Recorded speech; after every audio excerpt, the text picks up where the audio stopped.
Worm is a web serial by J.C. McCrae, also known as Wildbow. You can read Worm in its original format by visiting parahumans.wordpress.com or donate to Wildbow's Patreon at patreon.com/wildbow. This story isn't intended for young or sensitive readers. Readers who are on the lookout for trigger warnings are advised to give Worm a pass. For a complete list, check the description for all of Worm's trigger warnings.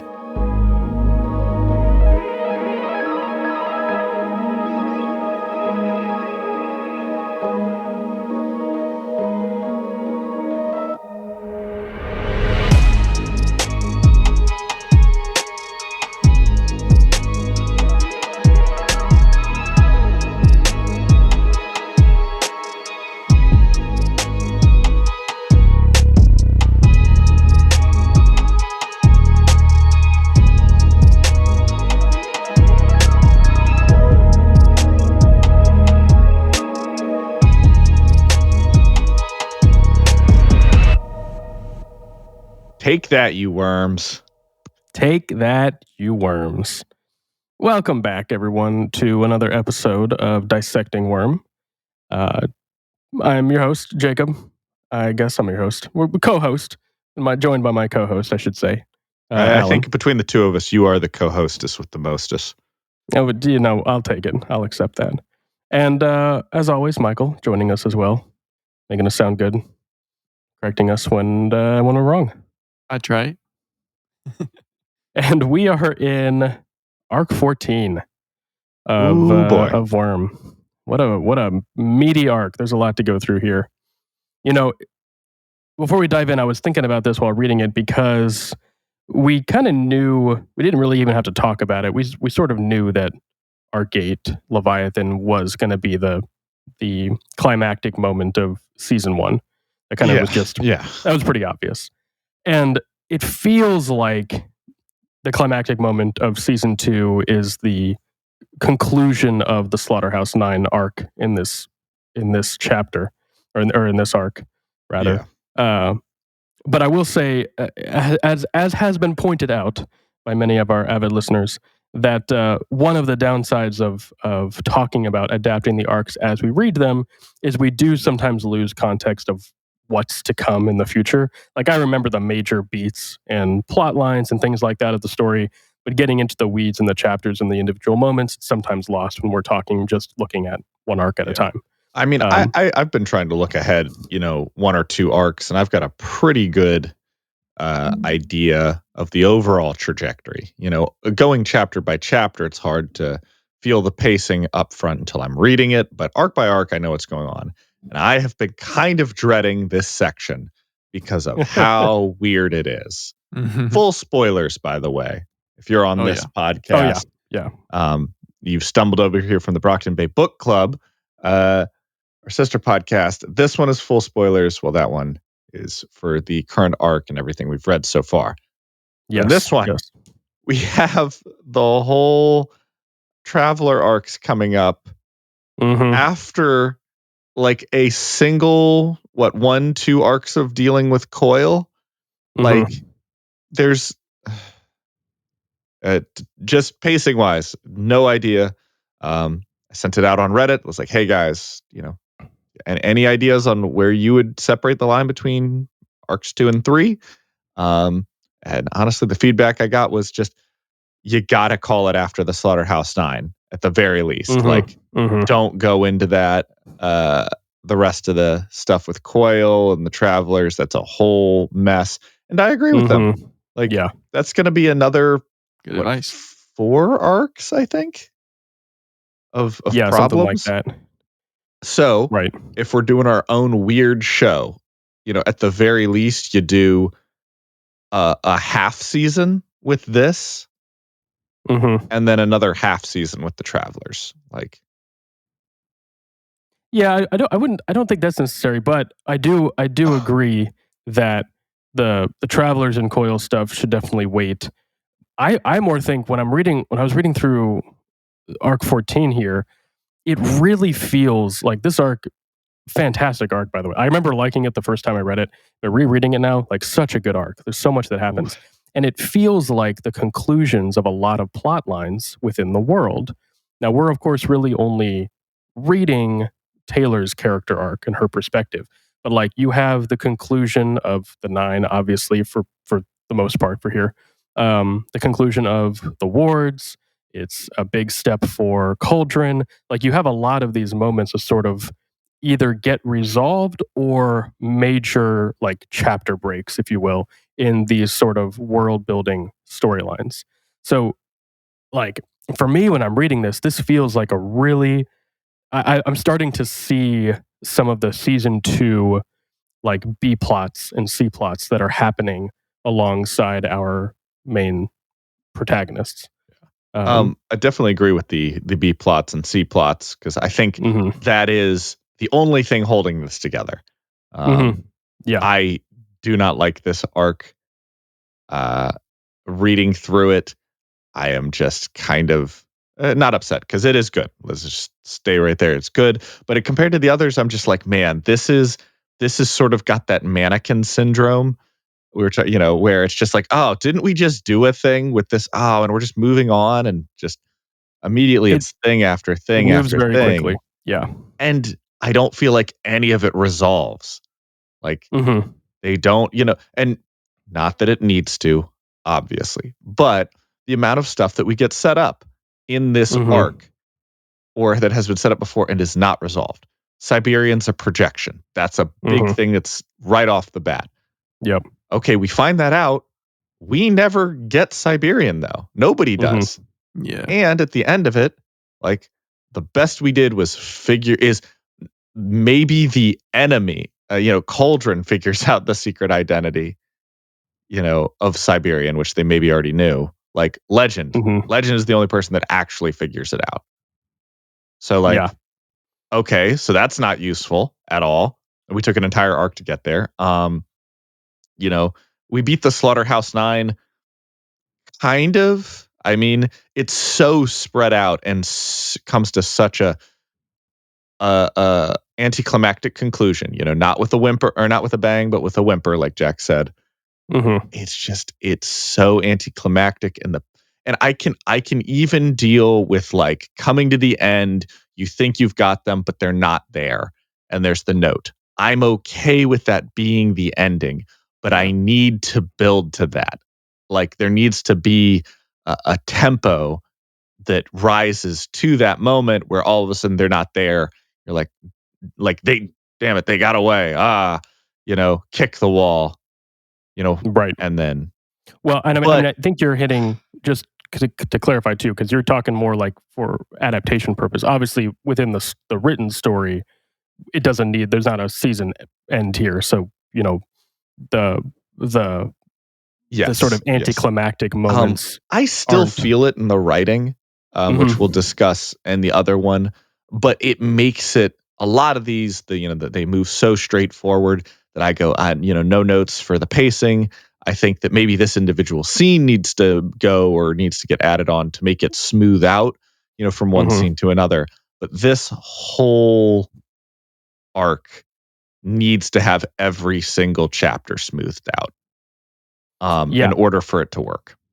And I think that's kind of what I was getting at with the culmination of these B and C plots, because I'm starting to see, as I'm reading that, kind of the shape of the season as we're sort of building it here. And we've talked loosely about things we want to probably focus a bit more on. We like Weld, and we'd love to see more of him in the wards, that kind of thing.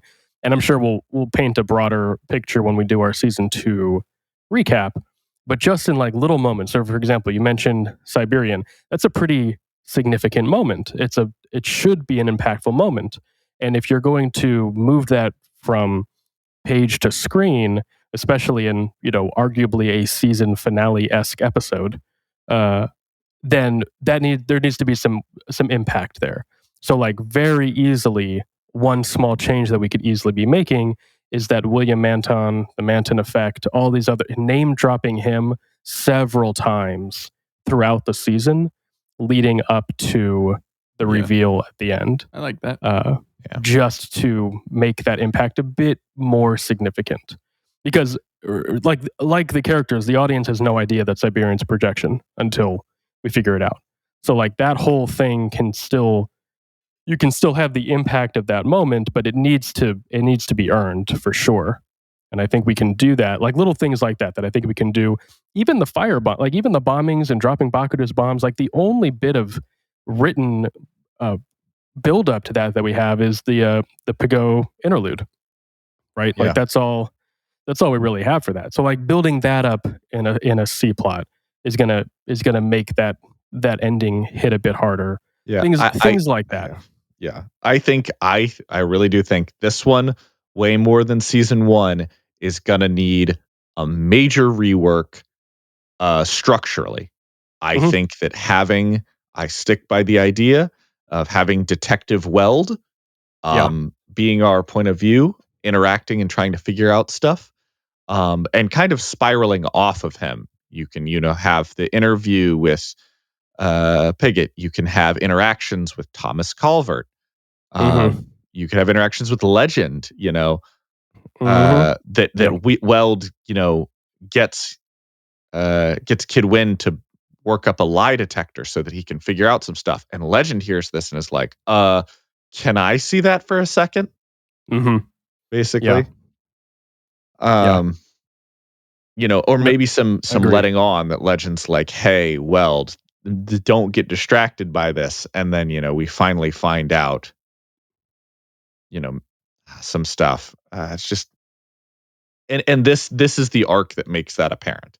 I think, I'm looking at like, oh yeah, you could structure it pretty straightforward for the rest of the arcs, but then we get to this one and it makes me look back at everything else we've done since arc 9 and go, we need to restructure all this. We knew we needed to before potentially, and this one says, no, you absolutely have to.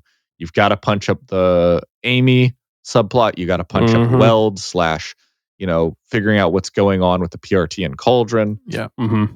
Yeah, there's a lot of moments, even in the drawn out fight scenes in this arc too, that we would love to see visualized. Like, obviously, again, it's just Skitter's POVs. We don't get to see the wards fighting the 9 until Skitter arrives. We don't get to see the other group of Undersiders. We don't get to see Regent and Ballistic and Imp fighting and distracting. Like we don't get to see any of those fights that would be really fun to see.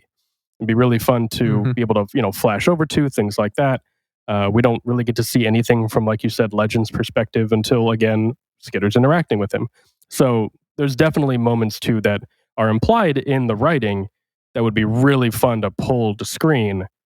That we want to make sure that if we're going to do that, we're building to it and everything's structured so that there's a effective payoff essentially. Yeah, because there should feel this tension of.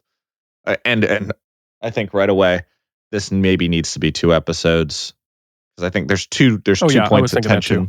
Yep. One is that we have I'll call the Siberian episode. It's chasing the Siberian. It's focused on the Siberian, and at the very end, maybe dealing with everybody at the same time.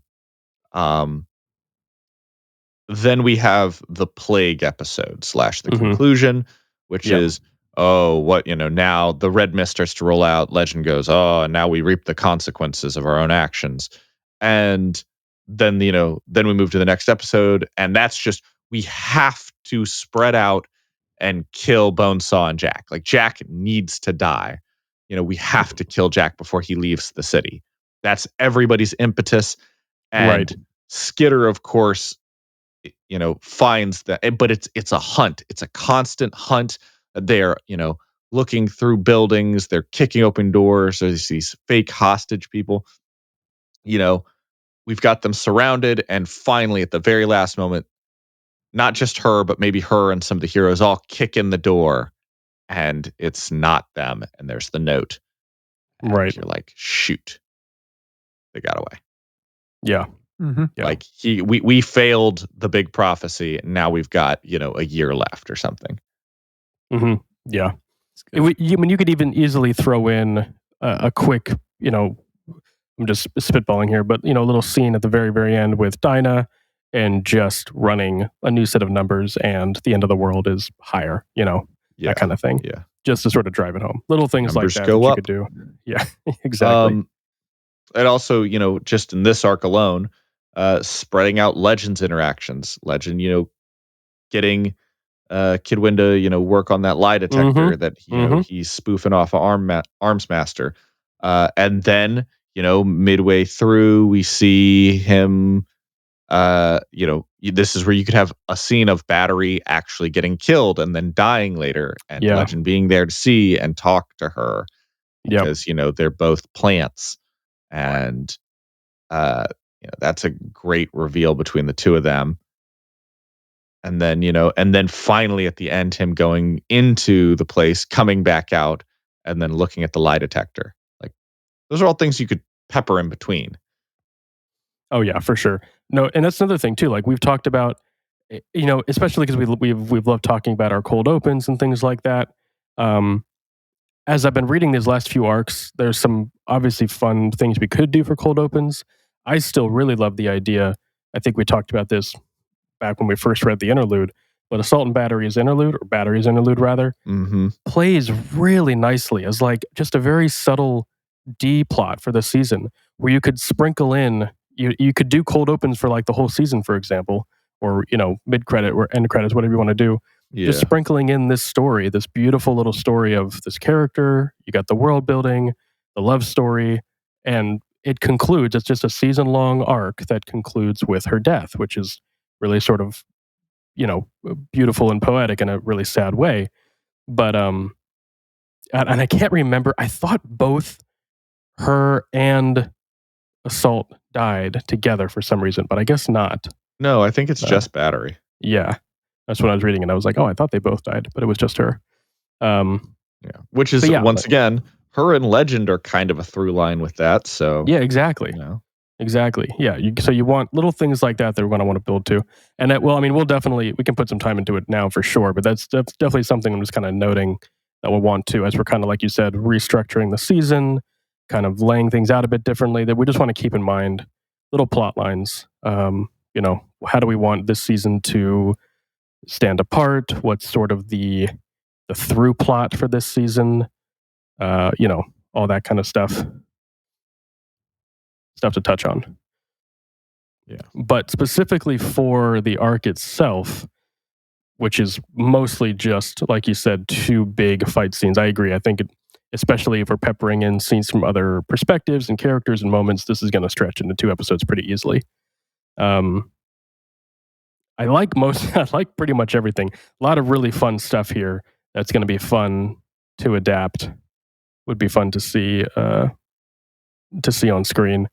Atlas, the giant beetle, stuff like that. That's just fun. Atlas goes in there with our magic knife. We've talked about Taylor keeping the Arms Master knife. Right.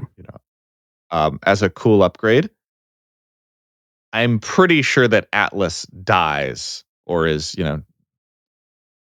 gone relatively soon after this. I thought he outlived his purpose in this arc. Like from what I remembered reading this, was that, he dies by the end of the arc, but I don't actually know how long he lives arcs wise, in retrospect.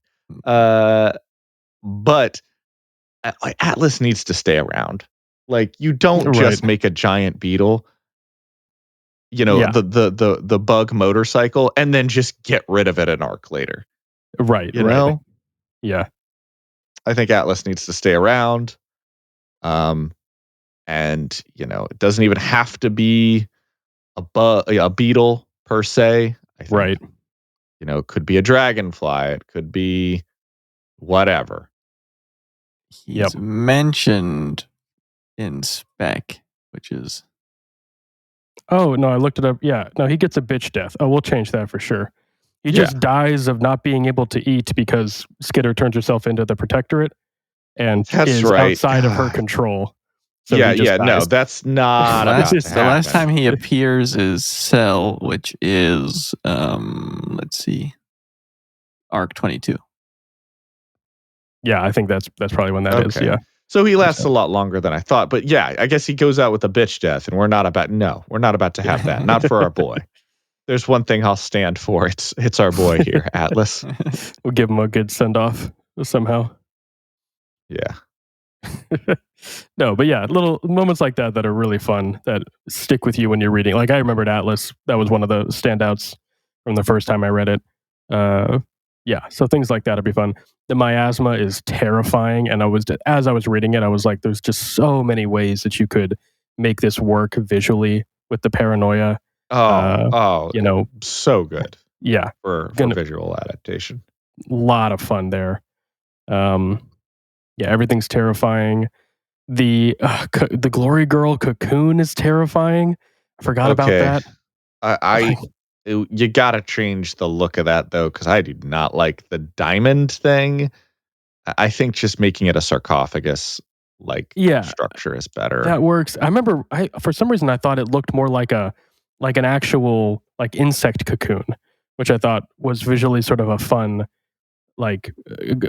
panacea borrowing from Skitter. So, but I mean, even just like a coffin, just something that looks, that works. Yeah. It definitely needs to be very horrifying. Like to start with, it's, oh my gosh, that's very clearly separate, but she's inside of it. To when we move later, like, oh no, it's just a blob. Like, yeah. Whoops, all arbs. Yeah. Exactly. Yeah, there's got to be some payoff there. But that goes back to your point, where we want to really make sure that the audience is aligned, or is emotionally invested in Amy and Glory Girl. What's Glory Girl's name? Why am I drawing a blank? What's her name? You mean Victoria? Victoria, thank you. God, Amy and Victoria's story, things like that. Like these are big emotional beats that if we want that to hit and land effectively, needs to have time to develop. And so we'll work that into the restructure. Speaking on that topic, because I want to talk about the Amy Victoria dynamic. I, obviously hate Amy. Naturally. But I think it would, and I was thinking about this with Coil too. I think it would actually behoove us, given the grayscale of the story of Worm, to not make them as shitty as they are written. I would probably agree with that. Coil, I think we've talked about already not needing to make him like a pedophile, essentially. I was going to say, he doesn't need to be a pedophile. In fact, I think the great part of them potentially taking him out gets to the point where like, hey, why did you take him out? And the reason being like, oh, well, because we didn't like that you did this thing. And he's like, you do that, but, sort of you do that also. Like, right. How is me kidnapping one child like any different than all the other stuff you did? Like, it really should be arbitrary. Why are you taking out Coil? Yes, he's a bad guy, but he was doing good things. I don't want the Thanos argument, because Thanos his plan was not sound. Right. No, he was mad. I want Coil to be, oh no, this is a villain that makes sense. He teeters on the edge of being like, ooh, that's really bad, but he is a bad guy. And when Taylor takes him out, I want it to be, okay, but like, almost like, that was it was a bad decision. Yeah.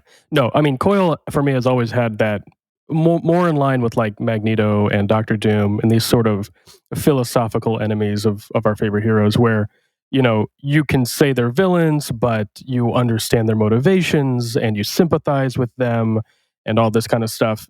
They're very, very, very compelling antagonists.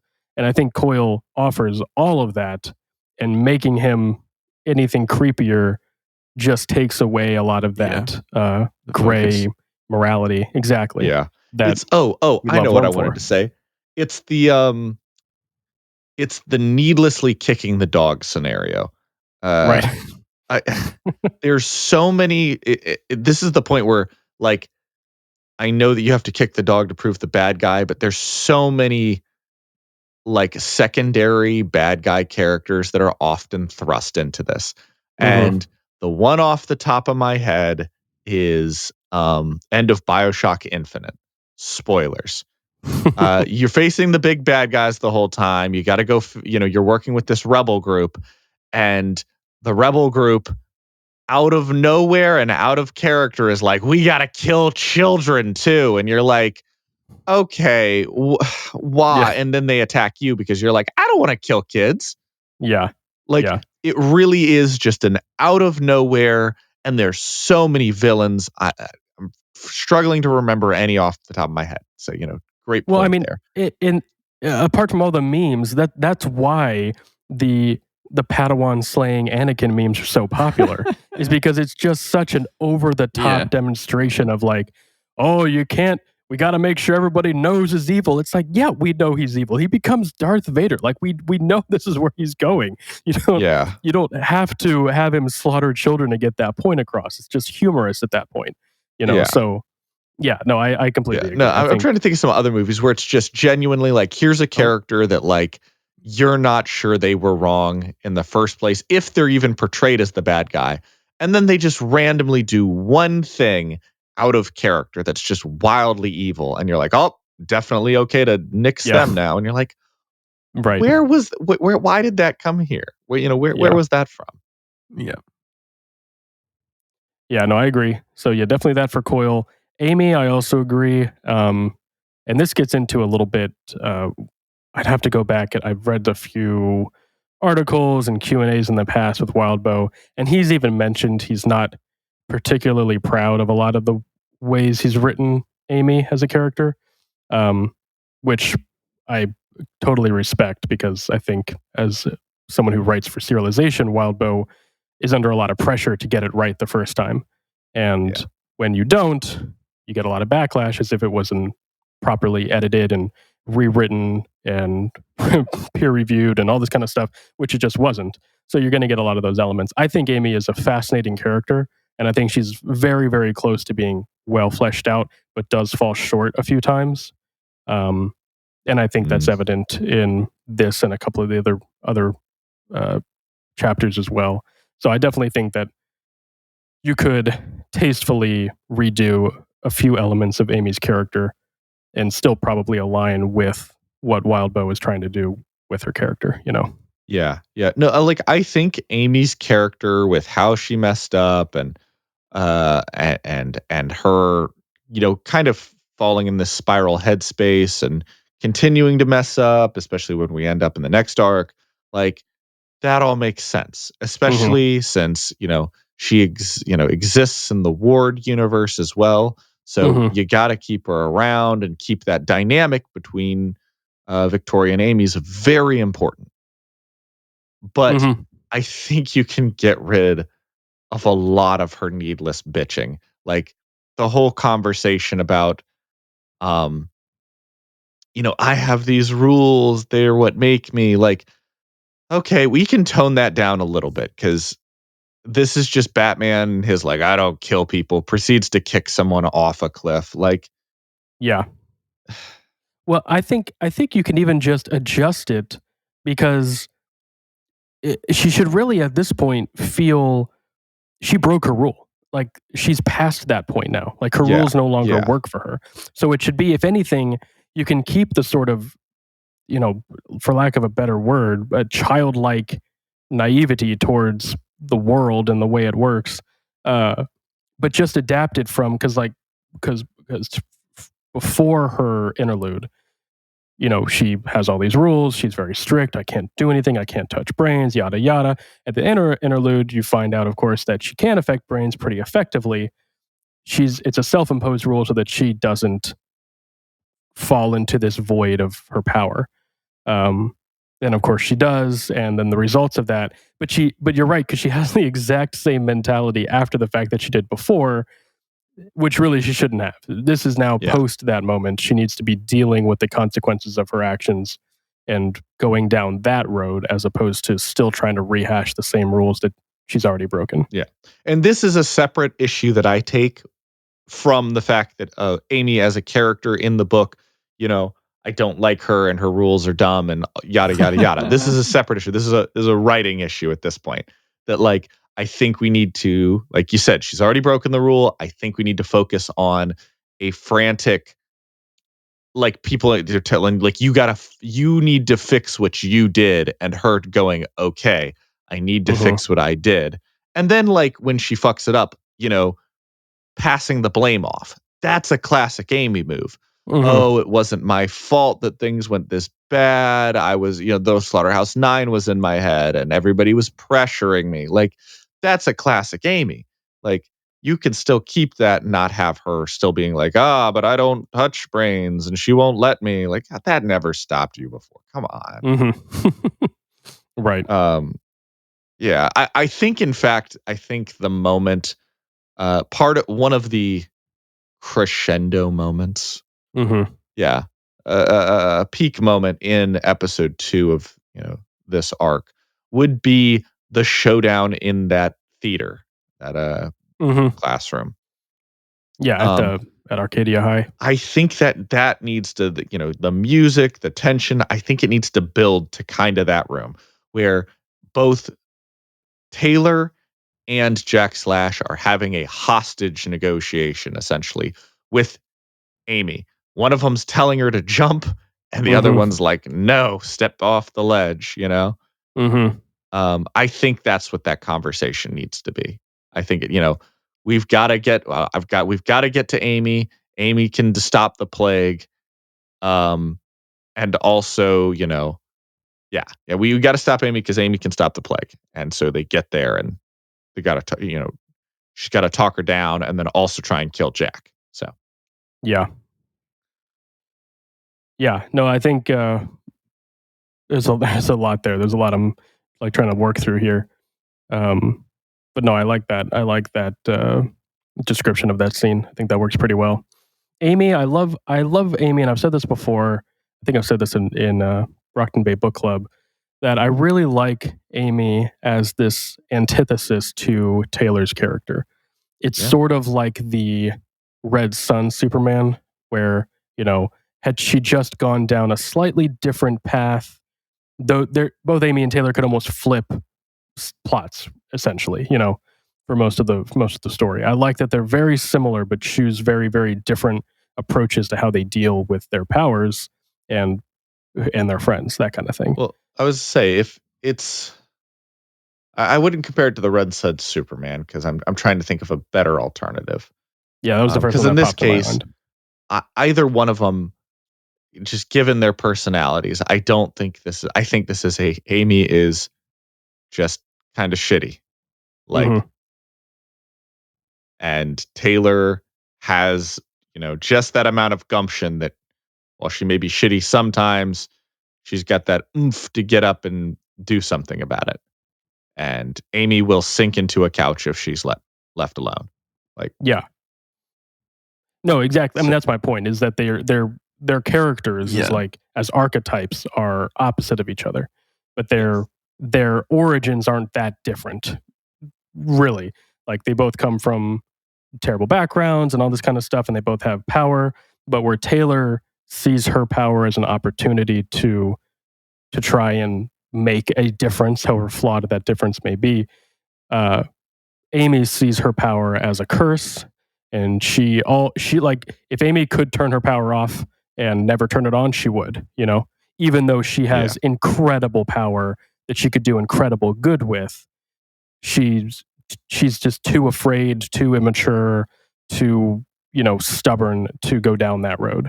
So they're sort of branching in two completely different directions, despite being teenage girls who are both trying to do good, and they have a lot of similarities in the rest of who they are.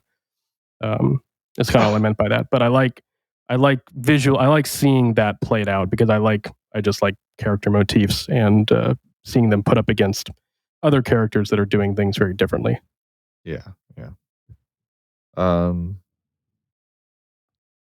Do we want to move all the way back to the beginning? We've jumped around a bit here. We can sort of. I actually don't have a whole lot of notes for these, because, like I said, I think the biggest thing is just restructuring all of this. Yeah, I mean, a lot of it is fighting too. A lot of this arc is just action scenes. And the word for this one will be simplify for this entire arc. Mm-hmm. We skip the deal with Cherish. We just make it an interrogation. Yeah, I think that makes sense. No need to go further than that. Because I'm going to have that same thing said again when we go back, and we've got to fix the where is it? I have it for another section. Oh, here we go. The counter plague that Amy makes. Mm-hmm. Simplify that. That was so. This isn't a matter of me not understanding it, which, this is the third time round. I remember the basics, and then I read it, and I'm like, that's so much more detail than I actually think we need. So. I mean, it's literally just the trope, which you see all the time of turning the evil thing so it's good, and then it's replicating the good version of itself, essentially, is all it is. Yeah. And that's just, Amy, can you make it? Well, the Prions, and she's like, I don't give a shit about Priuses. Just fucking to fix it. Yeah. No, I mean, that's very like, okay, I fixed it. Yeah. Yeah, I mean, little things like that. There's a lot of that, and that's just standard, I think. Adapting books to television is you're going to gloss over a lot of that little stuff that just isn't necessary. Fun to read from like a just reading point of view to get into little things like that. But yeah, I mean, obviously, the details are why I like Wildbow. Yeah, for an adaptation, it needs to get simplified. Mm-hmm. I would agree. I like reusing. Let's see here. What was I going to say? Siberian fight. I like most of the Siberian fight. Don't think that really changed too much. Again, really fun fight to visualize. You got Gru's upgraded darkness. All little things like that are fun. But again, these are like this scene here where they're fighting Siberian. I would love to be able to flash over to Regent with Shatterbird and Ballistic and Imp and Trickster, right? I think he's with them as well. Yeah. And be able to flash over to them and see what they're doing. Being able to flash over to the wards and seeing Weld and team sort of setting up for the firebombs. Because they, oh gosh, remind me now as I'm reading this again, because they're fighting, are they fighting Crawler as the bombs are dropping? Yeah. Yes, they're fighting Crawler and Mannequin. Yeah, right. Yeah, I want to see that. I want to see that. Would be great. Seeing Clock Blocker being able to freeze everyone before the bombs drop, like all that stuff. I mean, there's a whole sequence when they run into the heroes when they're dealing with Siberian. They roll up and 4 heroes walk out, and they're in uniform like suits with gas masks. Yeah. And that is some of the most Kill Squad badass imagery I've ever seen. Like, oh, it's these heroes, but they are there, like they are in Kill Squad mode. Yeah. Like, holy cow. That's when you know it's serious.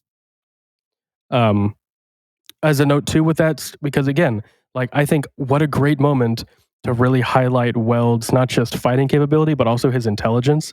I love, I don't know if this is controversial at all within the community. I love it. We should ask everybody. Well, let us know what you think. I love the way that Crawler gets killed. I love that Weld is basically like plays to his ego. Like, oh, we think we can hurt you. You think we can't hurt you? Why don't you test us and find out? And Crawler's just that was Pigott. Pigott did that. Right, but I'm saying give that to Weld. Yeah. Oh, yes, Weld, yes. I agree. I think that's a great maneuver. Yeah. And then just having him think he can tank it, not realizing it's all of Bakuta's arsenal of whatever the fuck she had. Yeah. Fucking everything. Did we ever find out what exactly it was that killed him, or they just say that something got him? Just something got him. From what I remember, it's a bunch of stuff that turns like to ash and it keeps spreading, but then there's like a hard limit to distance wise, and then it all gets sucked back in. So like it would have, had it not had the vacuum on it, kind of, it could have potentially like done this weird ashy spread. Everything the ash touches continues to turn into ash, but instead they just drop it and then the implosion sucks it all in. Yeah. Either way, we could have a lot of fun, obviously, visualizing what type of bomb actually takes out Crawler and Mannequin. And this is not at all to get rid of Bakudo, because I've heard some compelling stories, which we will maybe read in our season wrap up on adjusting enough so that I have gone back and I've looked and rewritten parts of the script because I just thought they were that good. Keeping Bakudo, but if we didn't, it's a bomb. It's a giant fire bomb. It's a Tinker made bomb. It's a Tinker bomb, and they drop the Tinker bomb, and it tinks him right in the head, and he dies. Hits him with a tink. We interrupt our scheduled program to bring you a word from our sponsor, Zencastr, a one-stop shop for all your podcasting needs. When we first started this podcast, we knew we needed a service that would let us record remotely. After doing some research, Zencastr was the obvious choice. We started using Zencastr and never looked back. It's super easy to record a podcast with Zencastr. All you do is log in, invite people to join your room, and start recording a high-quality podcast right away. You can record studio-quality sound and up to 4K video with your guests. You can rest easy even if you have an unstable connection, knowing Zencastr's multi-layered backups ensure you always have your recordings in the highest quality. We do all our recording in Zencastr, and when the episode is ready, we can distribute it to all major podcast platforms. Zencastr has made podcasting so much easier with its all-in-one podcasting platform and tools. Go to zencastr.com/pricing and use my code Brocktonbaybc, and you'll get 30% off your first month of any Zencastr paid plan. I want you to have the same easy experiences I do for all my podcasting and content needs. It's time to share your story. That's zencastr.com/pricing and use our code Brocktonbaybc. And now back to our scheduled programming. I think showing off those fights, really cool. I think focusing on the Siberian fight for our big one, I say fight, the Siberian chase. Yeah. It's more of a chase. I think a lot of that specifically surrounding the beginning of it with Amy needs to get a heavy rework.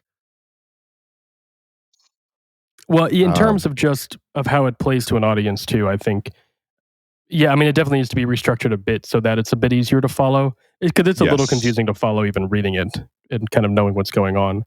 But, just cluing in the audience very quickly that Siberian is chasing Amy and the Undersiders are trying to help her.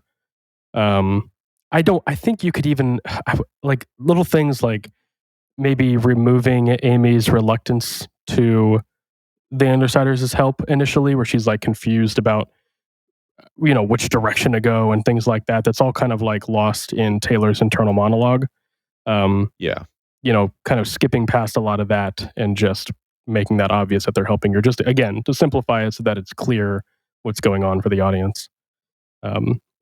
You don't want, and for all the praise I've given The Dark Knight over our episodes and the praise I will continue to give Nolan as a director, of course, he does struggle so much with directing action, and you don't want a scene. There's a really, really clear case of this in The Dark Knight where the Joker's chasing Batman and it's all a ruse because Gordon's waiting for them at the end. That whole scene is really, really poorly shot and is really confusing to watch for the first time. Like it's 3 or 4 times of watching it before you understand which direction they're going and who's chasing who. It's a mess. So you really want, and that's a simple chase. That's just 2 cars chasing each other. Like it's really easy to lose sight of the plot in a chase scene if it's not simple and clear. Especially since this one kind of flips around. It's like, she's chasing Amy. We're chasing her. We figured out who she is. She's running away now. Like now we're chasing her. Like it's but again, beats like obviously the reveal that Siberian is a projection and things like that, which I forgot. We said this in the last episode. We were like, how do we play around with that? And again, going back to the sort of downside of our format, because they immediately answer that she's a projection in the first chapter of Arc 14. And I was like, oh, okay, well, there it is. So they know immediately. So we didn't have to worry about that. But yeah, I mean, you want to play that up so that reveal hits really hard for the audience. And then, because of course, obviously, when, again, this is something that when like you're reading the story, Siberian's master, creator, doesn't need to be important, right? When you're reading a story like Worm, it could just be anyone. It could be another Cauldron, Case 53, whatever the case may be, could have their own story. But if you're watching a show, there's an expectation that character will be important, right? That reveal, like if we were like Netflix producers, just saying, that's Danny, right? Like obviously, something stupid like that. For sure. But it's Mr. Gladly, that bitch. Yeah, right. It's Mr. Gladly, exactly. But like the audience is expecting, like, oh, if you're going to give us the surprise reveal, that reveal has to be important. Like there has to be a name there, or a person or a face that the audience is like, oh, it's that person, right? You don't just reveal into a character you've never seen before who has no impact on the story. That kind of thing. Yeah. So again, and you don't have to do much. Just name dropping Manton, spacing that in with conversations. We get a little bit already because we can use the flashback to the first interaction with Siberian where Hero dies, things like that, right? You can very easily be dropping Manton as a former PRT member, yada yada. Oh, that's what I was going to say. Here's my note. Because in the interlude at the end, Legend drops this really interesting piece of information where he says to the doctor, you had us believing that Manton was responsible for the Case 53s, that he's the one out there spreading all of this around. So that's such an easy thing that we can be dropping because, like, for example, we know that the vials come from Cauldron. So when you're doing stuff like Neuter and all of those characters, when the merchants are getting vials of things, all you have to be doing is whoever is making those exchanges be name dropping that, like, here's another batch courtesy of Manton, courtesy of Dr. Manton, things like that, so that the audience is clued into who Manton is. So then when you get to the point that that's a ruse, that's a lie, everyone's like, oh, and that Manton is the one controlling Siberian. Like there's just this culmination of who this character is, and you're building to that moment at the end. Just little things like that you can add in to really strengthen that. That's genius. I like it. I'm not sure I'm sold on playing that out where they just name drop Manton, but I like the idea of them suspecting that Manton's the one doing it. And following up on that. Mentioning during the battery interlude, like, we had somebody who's been running around doing monster shit. But that's not us. So there's no chance you could turn into a monster. Right. Exactly. Yeah, a lot to play with. And again, stuff that we'll kind of save for our season overview. Yeah, no. But we can't forget about Cauldron, can't forget about the Case 53s. Yeah, that's really good. Important. Shoot, yeah. I like that. I like that a lot. Yeah, and we talk about the Manton effect enough that the name is recognized, but having it, like you said, be a person. And I think that's a wise thing to do. Play up that Manton is the person we're looking for, not Cauldron necessarily. Which during the season, it's kind of confusing. Is Manton working with Cauldron? Is Cauldron, is Cauldron Manton? Like, who is Manton? Right. And I'm playing that up. Is it, because we assume that it's like potentially Dr. Mother. And then ultimately, like, no, Manton booked out. And we can even have a drop the way that Legend drops before. Like, everybody knows Mannequin's backstory. Mannequin's backstory is that he was this world famous tinker scientist that goes crazy after a Endbringer attack. And, and they say Manton had the same thing happened. So it's happened before, and they could mention that talking about Mannequin. Like Mannequin's not the only person who went crazy and evil. Like we had Manton, and now he's out there running around doing who knows what. Like some people suspect he's responsible for Case 53s. Other Mhm. people say that he just disappeared off the face of the planet. Nobody really knows. Yeah, exactly. Moving on from Yeah. that, Yeah. we kind of talked about the miasma bit. I don't think there's much we really need to change there. If anything, we just add some more scenes. Again, another note here I had.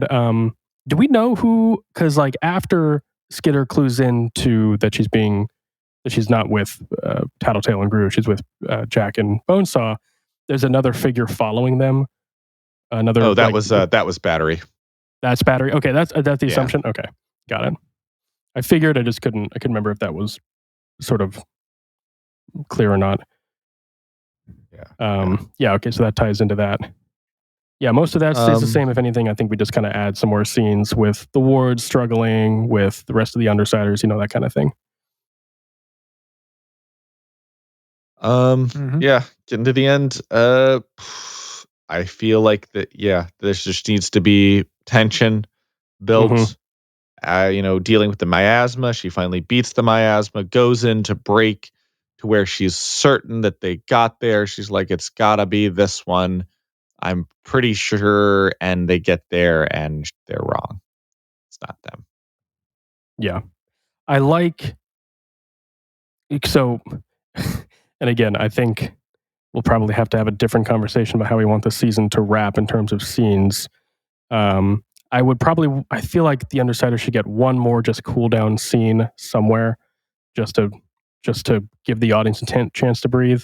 But I do really like the end of Legends interlude as maybe the fake credits final scene of the season where he's just sitting in front of his laptop and just seeing lie. That just feels like a really a perfect place to end the season. It's just sort of leaving all of those questions semi-answered, I also like the ending here for the main story being just Taylor gets back, very quickly runs the old ABB members out.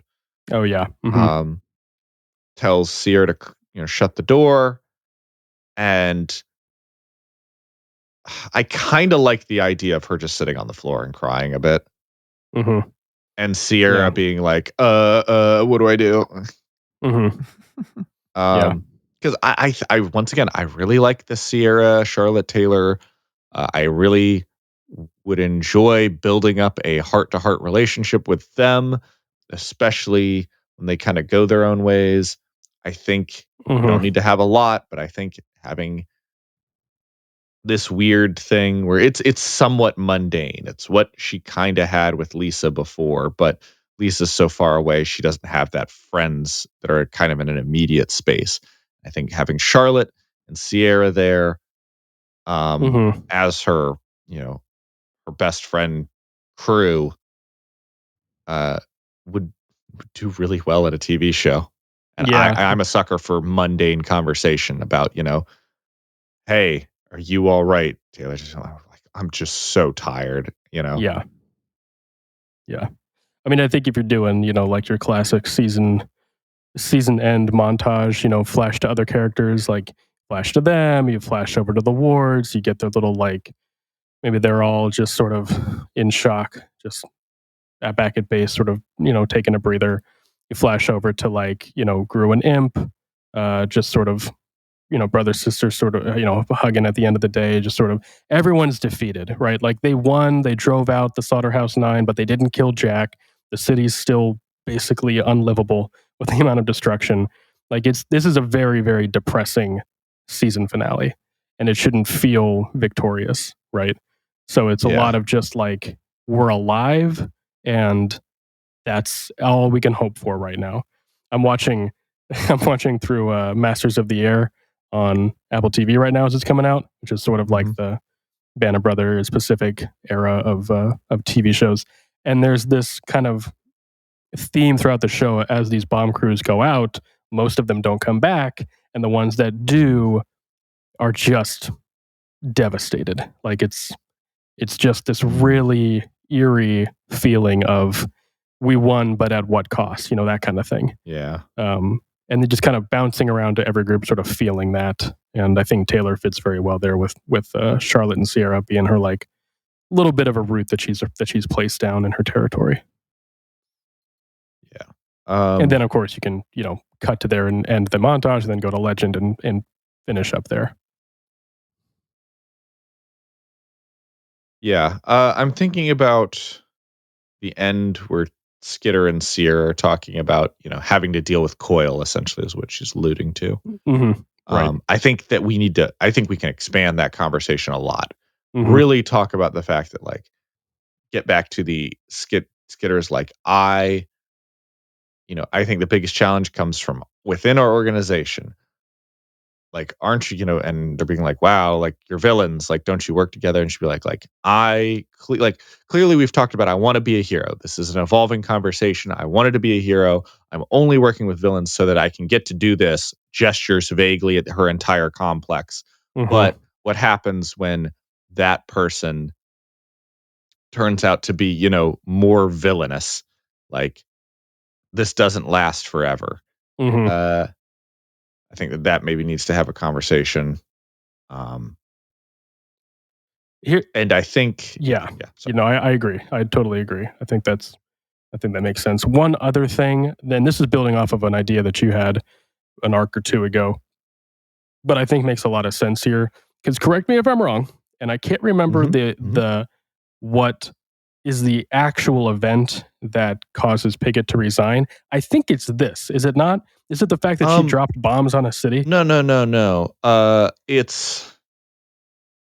want to say that they kidnap her, and because it's Regent's crew. Right.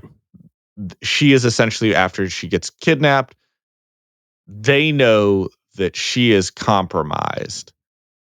So they immediately are like, scrap the staff. We need to bring somebody from out of town to do this. Oh, hey, Thomas, you want the job? Like, okay. She gets shit canned and is sent, probably to buttfuck Alaska, because, she can't be anywhere near the Undersiders after that. Okay. And I don't even think they do anything. I think they literally just kidnap her, and she's like, you've screwed me. And they're like, You're right. It's coming back to me now. Yeah. Okay. Well, maybe we'll put this as just a pin in this. Maybe it's something we want to think about. I want to read the other arcs, and we'll come back to it, maybe keeping the way it's written. But I like the idea of maybe this being something that causes Pigott to resign because she dropped bombs especially Bakuda bombs on a populated area, arguably. Yeah. And then, if you really want to play it up, because thinking to the future, we only have a couple more arcs with Coil, and you kind of want to play that up a bit. I like the idea, and you said this, of having him kind of in the background already with the PRT, maybe as her assistant director or something like that. Yep. And maybe he's planting the ideas of using the bombs. I was going to say, she does, and she resigns, he very House of Cards, right? Yeah, he's like, oh, it was an honor to serve under you. Yeah. And she's like, I can't think of anybody better for the job. And he's like, I'll do my best. Immediately starts, walks into the other room and has already got the people you got the story written for me taking over. They're like, how did you know? Bitch, I've always had this plan. Just establishing him as the director a bit sooner. Than when it takes place in the story, just to give it a bit more. I don't. Again, I'll have to read the next couple arcs, and we'll come back to that. It's kind of pushing ahead a little bit, but just one thing we could do is have this be the catalyst for his takeover. No, I think it's really good. I think it's another one of those, he's willing to sacrifice people, right? Having if they do something with Pigott, before she gets. Maybe they kidnap her and she's like, I don't know why you kidnapped me. I'm on my way out. Mm-hmm. And basically talks about I was planning on doing this. Maybe slips that her deputy said we could bomb the shit out of him. That way, when they realize Deputy Calvert is Coil, fuck, he was the real one that was okay bombing us. Which means, much like all the other times he's thrown us out, this one, he really left us out to dry. Mm-hmm. He was okay bombing the shit out of us. And which makes for, a much better, why do we have to get rid of the underside? Why do we have to get rid of him? Because we don't know when he's just going to like kill us. Mm-hmm. Like we really don't know. Yeah.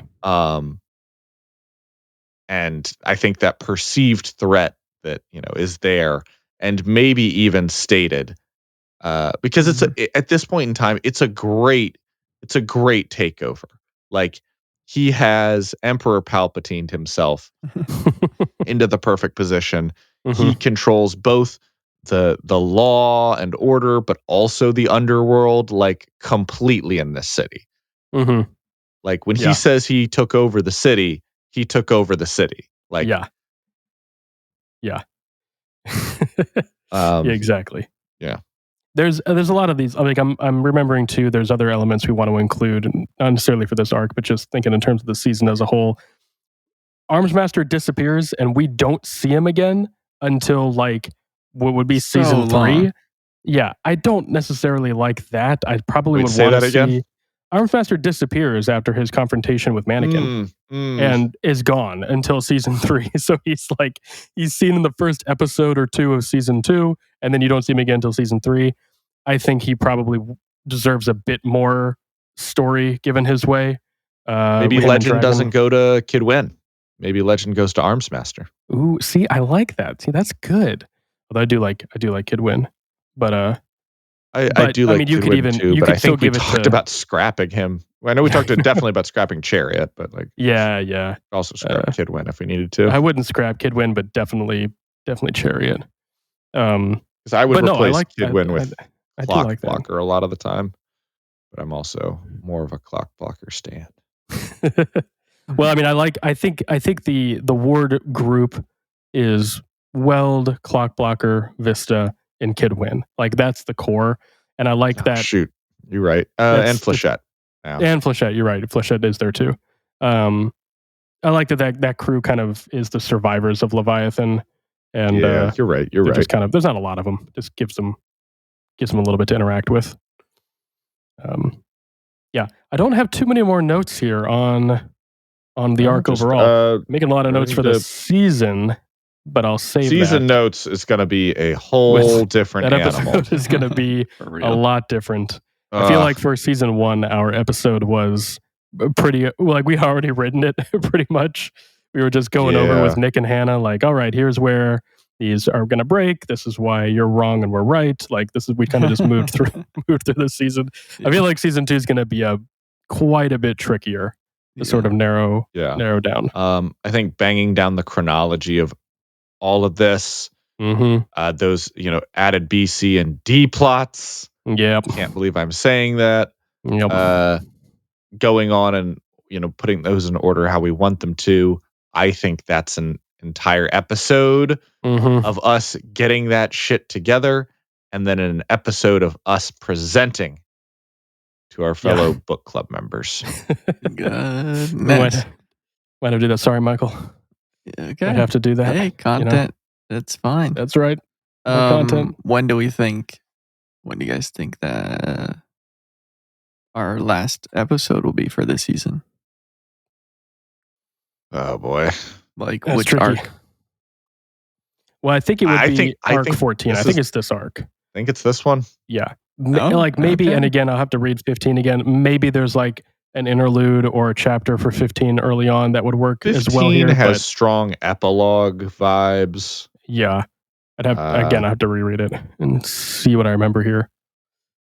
But yeah, I think for the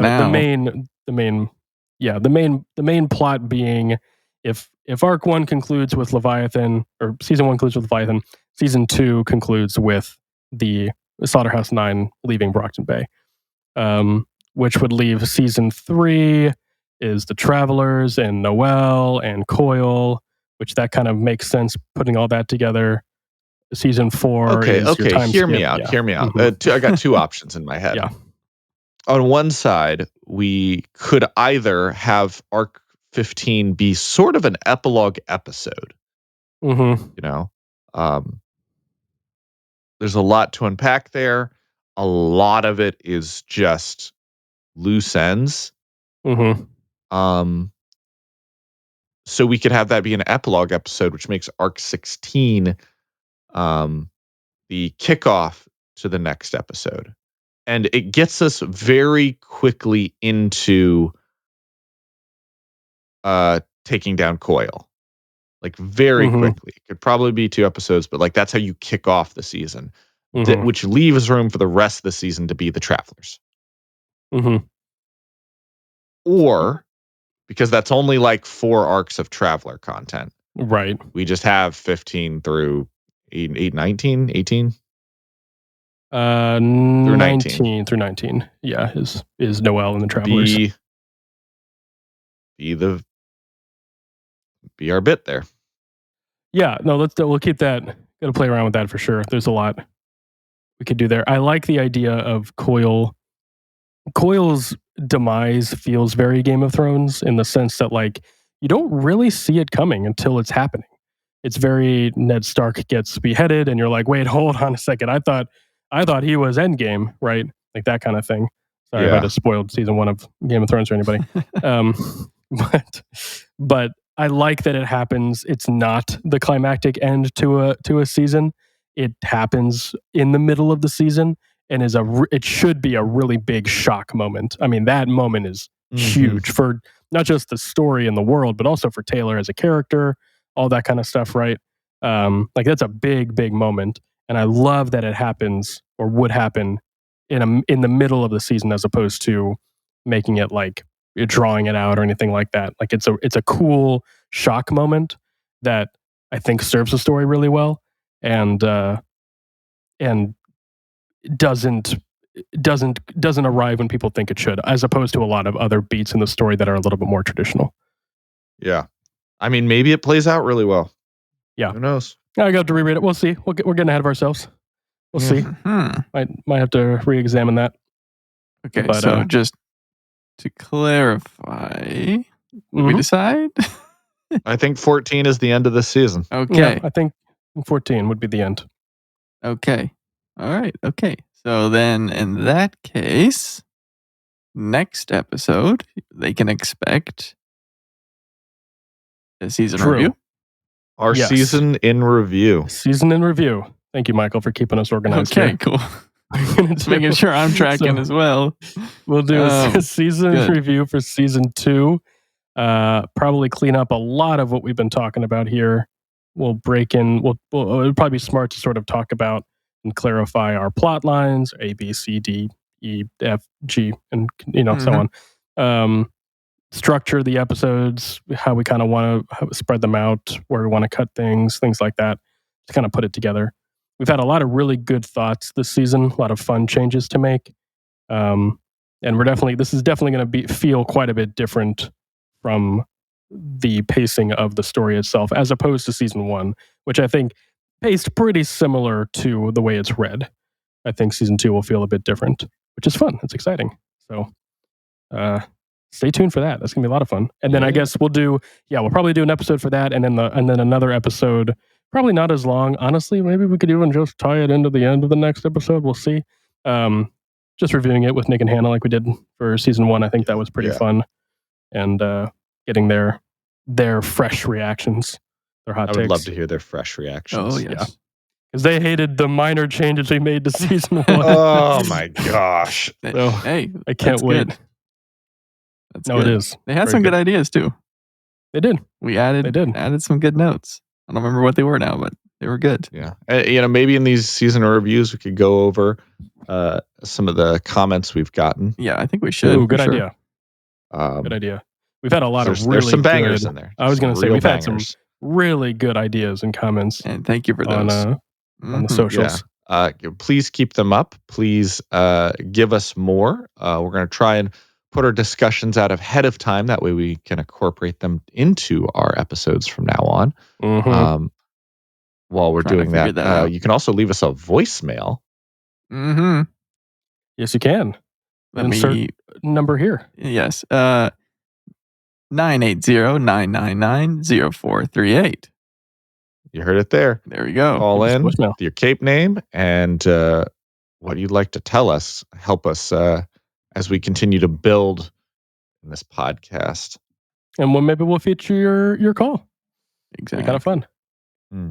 Speaking of call, this is a comment that we received when I was asking about this arc.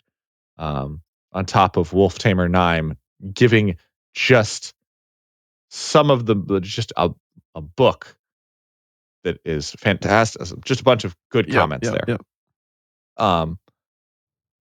So much so that it's just sort of, Mundane Glass 5295 also had one, which is particularly like this. Its legend has a clear shot at Siberian at the end, but doesn't take it. Which, maybe raises Taylor and Lisa's suspicions.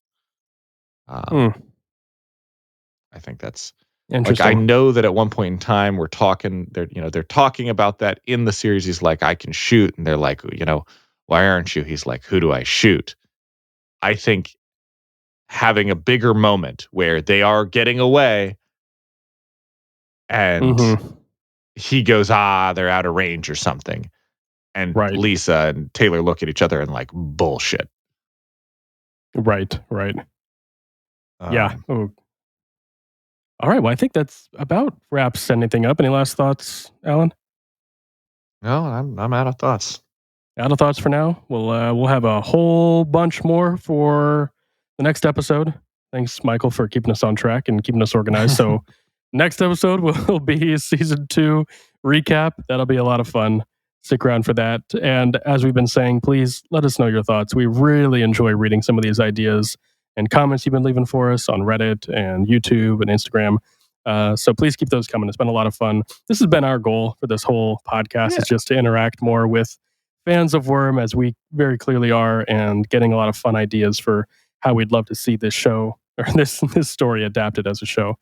So stick around next week. It's going to be a lot of fun. And until then, as always, take that, you worms.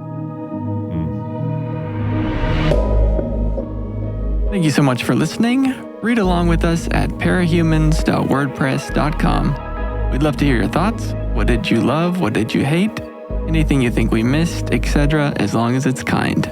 If you'd like to get in touch, you can find us on Twitter, Threads, Instagram, TikTok, and Reddit at Brocktonbaybc, or click the link in the description.